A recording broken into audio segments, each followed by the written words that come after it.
Hello, good people of YouTube. Mountbatten here. And today we are talking about a ship and her line that I wasn't really the biggest fan of back in the day.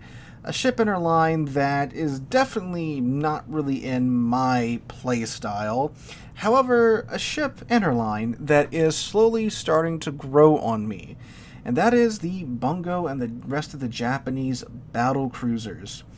So the Bungo and the rest of the Japanese battle cruisers, they are a very weird thing in my book for a few reasons that we're about to get into. But if you've never heard about them in the first place, somehow, what are they? Well, the Japanese battle cruisers are, well, of the same cloth as the Japanese battleships. They're good at mid to long range, but they trade the durability of the higher tier Japanese battleships for more guns, bigger guns, and more accurate guns in exchange for some of that toughness, like the Izumo, the Yami, and the Amagi. Those are some really tough ships if you know how to angle them properly. I mean, the Amagi itself is just nigh uncitadelable until I play it, right? But they're very tough ships. The Japanese battle cruisers, again, they give up a lot of that toughness for their larger, more accurate main battery guns. You might be thinking, well, Sealord, I mean, that makes perfect sense in today's meta, right? It's so passive and long-range focused now that having, more, bigger, accurate guns would make total sense. And yeah, on paper, that proposal right there by itself does, but there's a lot of weirdness going on with the Japanese battle cruisers. So let's go ahead and get on into that.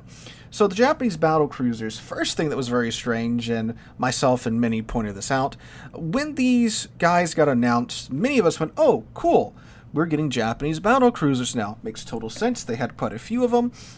Quite a few of them got converted into battleships, and if you look at the Japanese battleship tech tree, even still today, you'll notice that if you have an idea about naval history, there's more than a few battle cruisers in the Japanese battleship tech tree, which is very odd considering that we did get the Bungo line, right? These are battle cruisers, so why are ships like the Congo still in the Japanese battleship tech tree? It's very strange, considering that before this, Wargaming has moved over, these subclasses into their respective tech line when they did get added in.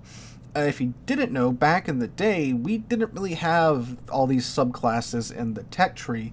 We just kind of got a line of cruisers, and there were light and heavy cruisers mixed in there. A good example of this would be the American cruisers. You can go back before we got the Worcester line, the light cruiser line, and you'll see that up until the Des Moines, it's a mix of light and heavy cruisers. And then when Wargaming went ahead and added in the Worcester in, you had the Worcester, the new American light cruisers, and the light cruisers from the heavy cruiser line got moved over to the light cruiser line, and then things were shuffled around. A couple of new ships were added into the American heavy cruiser line, and that's happened several times since then, like with the Russian light and heavy cruisers as well. So this is the first time that I can think of where we've had this split happen, but for some reason ships that clearly fall into the category of the split don't go with the split, which is very strange indeed. At first, when I heard the news, I was like, cool, so again, like the Congo's going to get moved over, and we'll get a new Tier 5 Japanese battleship. That'll be neat. But that didn't happen. You just go from the Nagato to the Yumahari now.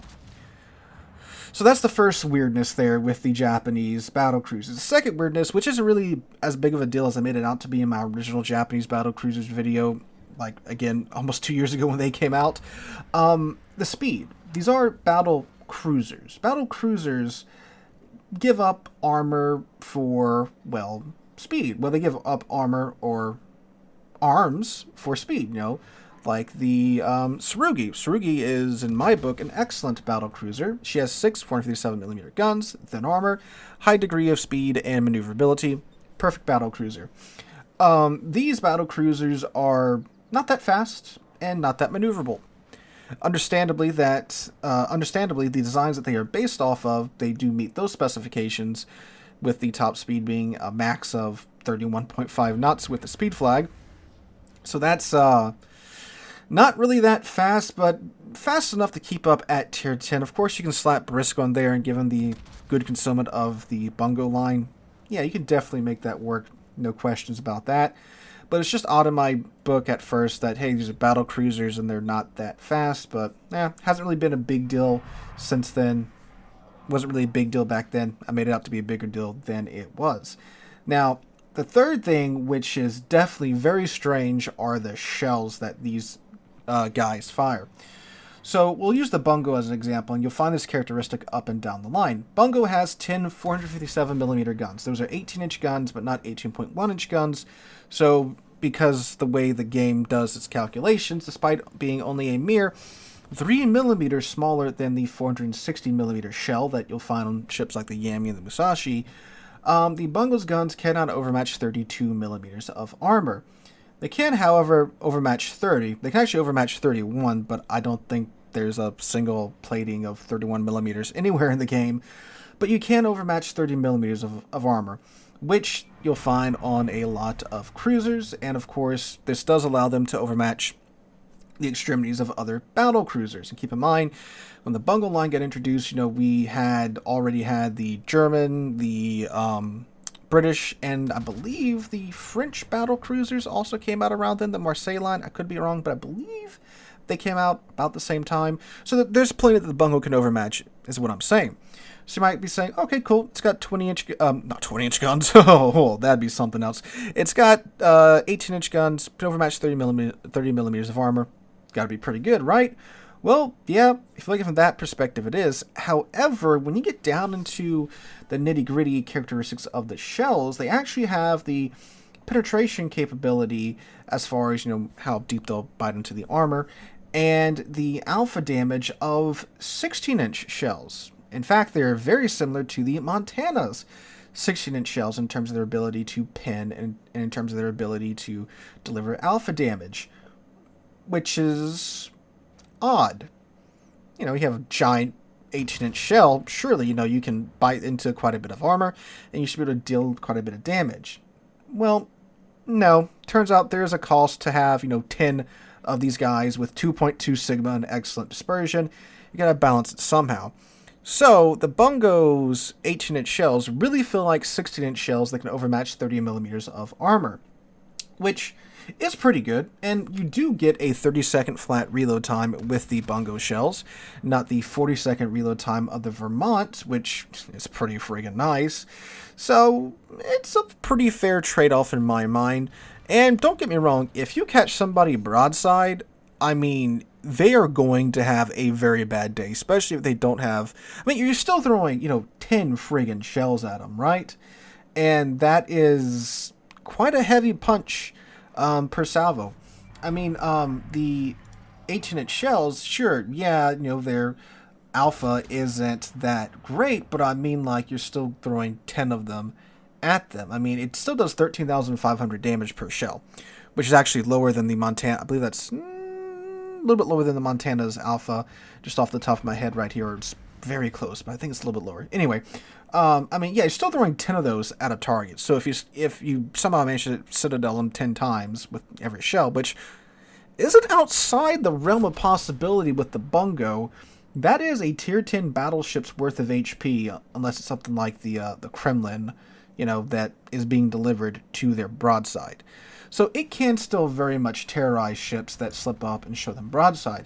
But you'll find yourself bouncing these shells a lot more than you will with other 18-inch shells because of, again, their lackluster penetration capability when it comes to, other 18-inch shells, other 457mm shells at tier 10. So there's that, which does leave you actually spamming HE quite a bit in the Bungo. I try to not do it because it hurts my soul when I have 18-inch guns and I'm forced to spam HE and I'm not in like the Thunderer or the St. Vincent, right? But it does actually need to be done quite a bit. If someone's angled in, angled out, you probably would be better spamming HE than you would be spamming AP. I believe the reason Wargaming gave, if you can correct me if I'm wrong with this, is that the AP is actually a World War I era AP shell, so it's worse than the World War II era shells you find on other ships. So I think that's like the in-game lore explanation, right? But obviously it's a balancing factor, because if you take the reload module, which you absolutely should with the Bungo, you get a 26.5 second reload time on these 10 guns. That's pretty dang good with a 25-kilometer base range. And you get the main feature of the Bungo line, and that is the, what do they call it? The precision spotter, the high precision spotter. It's Deadeye on demand. If you weren't here back in the day, Deadeye was a skill that was introduced with the Commander rework that just gave you a 10% buff to your dispersion with the caveat that you had to be undetected. High precision spotter gives you a 20% buff to your dispersion on top of a 10% buff to your main battery firing range for 1 minute and 5 seconds with the build that I have on, which the build you saw, got that from Warships Shipbuilder. Link to them is in the description down below. Excellent little website that you can use to test your, well, not really test your builds, but try out new builds and see how they affect the ship. Anyway, yeah, a 20% buff to your dispersion, which means this gives you like pretty much no dispersion, especially if you take the dispersion mod in mod slot 3. So you get a 7% buff there, and then a 20% buff there.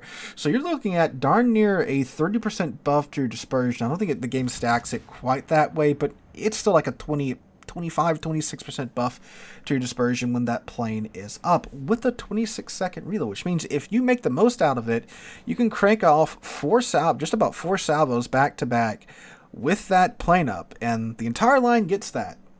So that's pretty nice. It's really funny. The Bungo, depending upon how many rounds I have to use to film the background footage here, because yet again, the rounds are very lackluster when I was going out and playing the Bungo.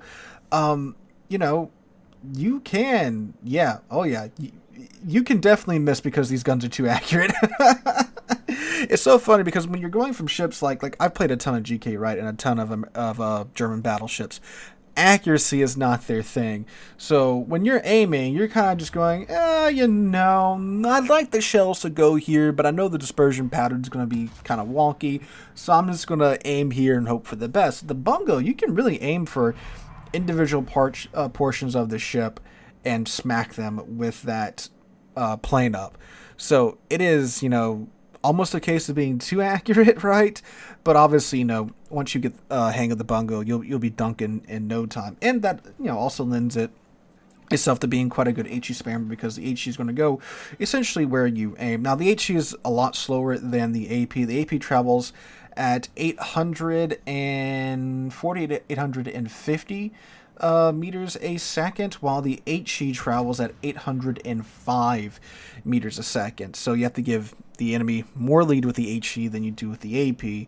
So there is that. But 35% fire chance, again, on 2.2 Sigma with the dispersion you have here with the Bungo, is pretty solid with the HE spam capabilities of the Bungo. I wouldn't be like primarily spamming HE in the Bungo, I think, because the thing about battleships is that you still have to swap between HE and AP, and the Bungo, the big reward is when you find someone's broadside, right, you blap them. Well, find someone's broadside, you get HE in the tubes, you have to sling that salvo of HE or swap on over to AP, which even if you have the skill, it's still going to take like 14, 13, 12 seconds-ish, depending upon, again, what build you're running on the ship. So in those seconds, the enemy will have time to react, even if it's the largest and most sluggish battleship. By the time you've got that next salvo in the tubes, and by the time you fire and the shells get there, they're probably going to have, turned enough to bounce your AP shells. So I would keep AP loaded, and not until, you're forced to use HE would I start slinging HE. That's what I've been doing in the Bungo, and it's been working relatively well. I've gotten a lot of those, chuckling salvos where you chunk some for 2/3 of their HP, or just delete a cruise that slipped up and showed you broadside. So there is that. So the Bungo, with playing it more in recent days, and with the the direction the game has gone in, and with more of the ships that have been added to the game, she's doing a lot better, or I should say I'm doing a lot better with her than beforehand. I still wouldn't necessarily include it in a top 5 list outside of like sniping battleships. It's a very, very good sniper battleship, because it still can't really take that much of a punch. And for me personally, like, I like playing a battleship that can tank a lot, right? The Bungo cannot tank. It actually does have a pretty well armored citadel, but I mean, like, 25mm bound stern, you're going to get pinned by everyone and their mom in terms of HE, because everyone at tier 8 plus, they're trying their damnedest to get their HE pins over 32mm of penetration, and you only have a 25mm bound stern. And again, there's not really that many tier 10 battleships. I think it's really just the Mecklenburg that can overmatch your bow and your stern. And the armor elsewhere is fairly thin, again, outside of the Citadel being very well armored. So you're going to get farmed down quite easily. And, like, yeah, you got 31.5 knots with the speed flag. And again, if you take risk, you will be going a little bit faster than that. But that's still not... That's like just below the average speed of your tier 10 battleship. Most of them clock in around 32-ish knots, so it's a little bit below average. So while it's certainly enough speed to, get in and out of situations, and you don't have to be thinking, 7 steps ahead like you do with, something like the Vermont, it's still not all that fast. But the 12.1 concealment does most certainly help. Obviously, when you take the module and take the commander skill, that does help you pick and choose your engagements, and again makes taking brisk a pretty solid choice. So there is that. But yeah, it's just not overly tanky. Well, not overly tanky. It's not really tanky at all. It is still a sniper at the end of the day, and it's not really, something really up my alley. But it's something that I'm starting to appreciate more. Kind of like the Vermont. I didn't really like the Vermont back in the day, but I really like her now. Granted, they did kind of retool her to be more of a mid-range ship. You can play the Bungo at mid-range too, but its thing really is, sitting in the back, draining threes on the enemy team, which, yeah, it's certainly a role it can fulfill and fulfill very well, but still not entirely my cup of tea, but a good ship, and one that if you are a fan of sniping and you do like the Japanese mainline ships and you want more of that sniping aspect, because the Yami can be played from medium range, it can be played from long range. The Bungo's kind of taken to the extreme, giving up the 32mm overmatch for 10 very accurate 457mm guns that hit like 16-inch guns, and you get the funny plane to where you basically, if you miss, it is on you at that point and not RNG. The plane basically removes RNG from the factor of aiming unless Wargaming just really hates you. So, you like snipers, you like the Bungo line.